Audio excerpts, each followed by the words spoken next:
उत्तर प्रदेश में विधानसभा चुनाव होने में भले ही समय बाकी हो, लेकिन सियासी गलियारों में शय और मात का खेल अभी से शुरू हो गया है। साल 2024 के लोकसभा चुनाव में यूपी के लड़कों की जिस जोड़ी ने बीजेपी को पूर्ण बहुमत से रोक दिया था, क्या वो जोड़ी 2027 आते आते टूट जाएगी? जी हाँ, मिशन 2027 के लिए समाजवादी पार्टी और कांग्रेस के बीच अभी से सीटों को लेकर कड़ा मुकाबला और दबाव की राजनीति शुरू हो गई है।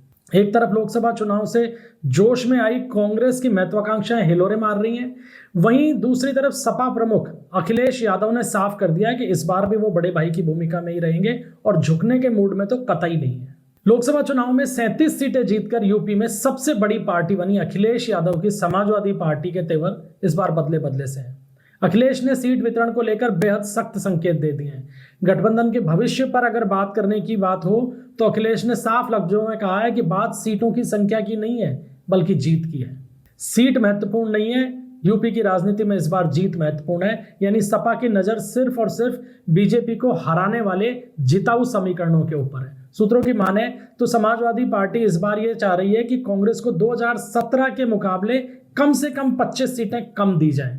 अखिलेश का मानना है कि जहां जो पार्टी जीतने की स्थिति में हो वहां उसका दावा बनता है, अदरवाइज उसे उस सीट को छोड़ना पड़ेगा। और इस अघोषित फॉर्मूले से उन्होंने कांग्रेस की ज्यादा सीटों की जो डिमांड है उसको एक तरीके से सिरे से खारिज भी कर दिया है। अब कांग्रेस को यह मालूम है कि इस बार सीटों के मामले में लेन देन जब होगा तो समाजवादी पार्टी कटौती के मूड में, और यही कारण है कि केरल में मिली जीत और तमिलनाडु के सत्ता हस्तांतरण के बाद में जो एक मोराल कांग्रेस का बढ़ा है, उससे कांग्रेस को यह लगने लगा है कि यूपी में अखिलेश यादव को दबाव में लाया जा सकता है। कांग्रेस सोच रही है कि भाई राष्ट्रीय पार्टी है, इस लिहाज से अगर यूपी के अंदर जमीन और सिकुड़ती है तो फिर उसका अस्तित्व खतरे में पड़ सकता है। यही कारण है कि कांग्रेस ने इस मूड में काम करना शुरू कर दिया है कि इन विधानसभा चुनाव में उसे कम से कम यूपी की 100 से 125 सीटें चाहिए, तभी चुनाव के अंदर वो समाजवादी पार्टी के साथ में उतरेगी। अब इस बात को कांग्रेस के दिग्गज नेता पीएल पूनिया साफ तौर पे कहते भी हैं। वो ये कहते हैं कि सीटों के बंटवारे पर बातचीत जल्द से जल्द शुरू हो जानी चाहिए। भले ही 10 महीने बचे हों विधानसभा चुनाव के अंदर, लेकिन सीट वितरण के ऊपर अभी से काम शुरू हो जाना चाहिए। और उन्होंने ये भी कह दिया है कि कांग्रेस बैकफुट पे नहीं है, इसलिए उम्मीदवारों का चयन भी बिना देरी किए शुरू किया जाए। अब दबाव की ये जो रणनीति है, इसके तहत ही कांग्रेस ने प्लान बी के ऊपर भी काम करना शुरू कर दिया है, जिसके तहत आलाकमान ने संगठन को राज्य की सभी 400 सीटों पर मुस्तैद रहने को कहा है। हालांकि ये दावा भी हकीकत से कोसों दूर है कांग्रेस का कि 403 सीटों पे हम तैयारी कर रहे हैं, क्योंकि धरातल पे स्थिति यह है कि कांग्रेस के पास में आधे से ज्यादा यूपी के अंदर तो चुनाव लड़ने लायक उम्मीदवार ही नहीं है। लेकिन इसके बावजूद कांग्रेस इस बार आर पार के मूड में है समाजवादी पार्टी से, और कारण यह है कि कांग्रेस को यह लग रहा है कि पूरे हिंदुस्तान के अंदर अल्पसंख्यक वोट उसकी तरफ आ रहा है। अब अगर इसके अंदर दलित वोटर्स को भी जोड़ दिया जाए तो कांग्रेस के पास वो करीब 20 से 22% वोटों का समीकरण आ जाता है, जो किसी भी दूसरे सहयोगी दल के साथ में सीटों की मांडवली को लेकर भारी पड़ सकता है। और यही कारण है कि इस पूरी की पूरी खींचतान के अंदर जो समाजवादी पार्टी और कांग्रेस के बीच चल रही है, अचानक से एंट्री हो जाती है बसपा फैक्टर की। इस बात की जानकारी मैंने आपको पहले दी थी कि कांग्रेस के 2 बड़े नेताओं ने बसपा प्रमुख मायावती से मिलने की कोशिश की, लेकिन इस घटना से उनकी मुलाकात तो संभव नहीं हुई मायावती से, वहीं समाजवादी पार्टी को अंदर खाने नाराज जरूर कर दिया। हालांकि कांग्रेस ने इस डैमेज कंट्रोल की भी कोशिश की और सफाई दी कि भाई ये मुलाकात जो है वो एक एससी नेता की, कांग्रेस के एससी नेता की, एक एससी समाज की पूर्व मुख्यमंत्री से एक सामान्य मुलाकात थी। लेकिन समाजवादी पार्टी इसको सामान्य तरीके से नहीं ले पा रही, क्योंकि समाजवादी पार्टी का ये सोच है कि अगर गठबंधन होना है तो फिर सपा, बसपा और कांग्रेस तीनों मिलकर एक महागठबंधन का गठन करें और उसके तहत कांग्रेस, समाजवादी पार्टी और बसपा ये मिलकर बीजेपी के खिलाफ चुनाव मैदान में लड़े।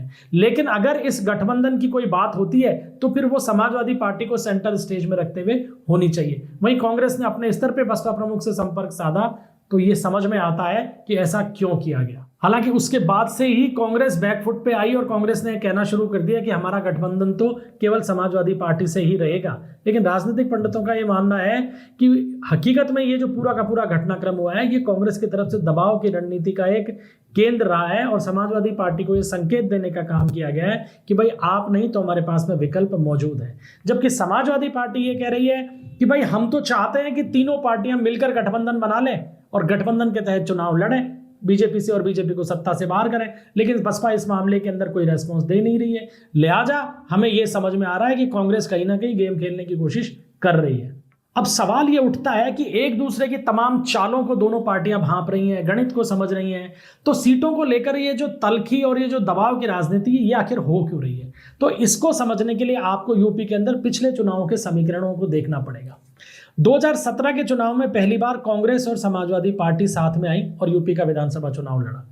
समाजवादी पार्टी ने कांग्रेस को 105 सीटें दी और कांग्रेस जीती कितनी? केवल 7, और समाजवादी पार्टी 47 सीटों पर सिमट गई। 2022 का चुनाव दोनों ने अलग अलग लड़ा तो कांग्रेस के खाते में आई यूपी में सिर्फ 2 सीट और समाजवादी पार्टी 111 सीटें जीत गई। 2024 के अंदर जब ये दोनों पार्टियां फिर से साथ आईं तो समाजवादी पार्टी ने 37 सीटें जीती यूपी में लोकसभा की और कांग्रेस को 6 सीटें मिली।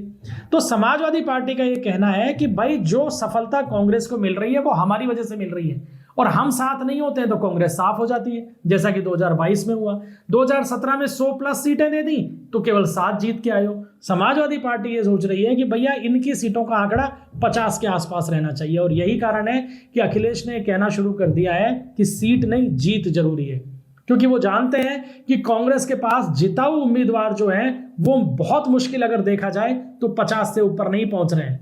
इसीलिए समाजवादी पार्टी कांग्रेस के इस दबाव में आने से इनकार कर रही है और कोशिश इस बात की जा रही है कि कांग्रेस को दबाव में रखा जाए और सीटें उनको पिछली बार से कम दी जाएं। लेकिन कांग्रेस जो है पिछली बार की तुलना में, यानी 2017 की बात कर रहा हूं मैं, 2017 के जो 105 सीटें थी उसकी तुलना में सीटों के आंकड़े को बढ़ाने के दबाव के ऊपर काम कर। अब साल 2027 की शुरुआत में ही यूपी का महादंगल होना है। अभी जो हाल ही में 5 राज्यों के चुनाव हुए हैं उसके बाद में सभी पॉलिटिकल एक्सपर्ट्स की नजरें जो है वो यूपी विधानसभा पे ही टिकी हुई हैं। ऐसे में देखना दिलचस्प होगा कि क्या कांग्रेस और समाजवादी पार्टी समय रहते सीट शेयरिंग के विवाद को सुलझा पाएंगी और अपने अपने जो हित हैं उन हितों को छोड़कर एक गठबंधन के तौर पर एक दूसरे के साथ में सामंजस्य बैठा पाएंगी। आपको क्या लगता है, क्या अखिलेश यादव कांग्रेस को 100 से ज्यादा सीटें देने को तैयार हो जाएंगे या फिर कांग्रेस को सपा के जीत वाले फॉर्मूले को स्वीकार करना पड़ेगा? अपनी राय कमेंट बॉक्स में जरूर दीजिएगा। वीडियो अगर पसंद आया हो तो इसे लाइक कीजिएगा, शेयर कीजिएगा और चैनल को सब्सक्राइब जरूर कीजिएगा। मिलते हैं अगले वीडियो में, तब तक के लिए इजाजत दीजिए। जय हिंद, जय भारत।